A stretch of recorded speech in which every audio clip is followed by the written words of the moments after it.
Syadaralun pemilik kendaraan di Kabupaten Aceh Singkil kini dapat mengurus KIR atau Kartu Uji Berkala secara lokal setelah Bupati Safriyadi meresmikan unit pengujian kendaraan bermotor atau UPKB pada Kamis 24 Juli 2025. 1, 2, 3. UPKB yang berada di bawah Dinas Perhubungan Aceh Singkil berlokasi di pinggir jalan kawasan Pulau Sarok, Kecamatan Singkil.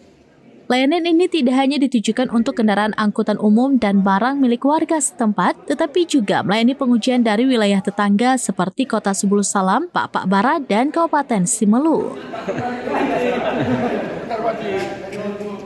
KIR merupakan pemeriksaan teknis wajib untuk memastikan kendaraan layak jalan dan memenuhi standar keselamatan. Bupati Safriyadi mengingatkan petugas UPKB agar memberikan pelayanan secara profesional dan menghindari praktik pungutan liar atau pungli dalam proses pengujian. Layanan ini diharapkan memudahkan masyarakat sekaligus meningkatkan keselamatan berkendara di wilayah Aceh Singkil dan sekitarnya.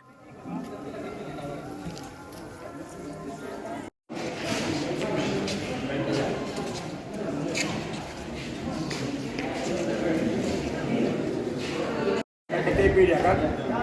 Bahasanya. Dulu kan nempel di bangku.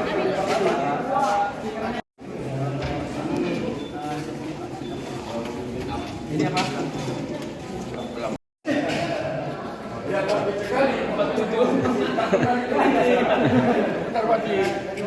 Dari Cisingkil, Dede Rusadi, SerambiNews.com. Download Tribun X sekarang, menghadirkan lokal menjadi Indonesia.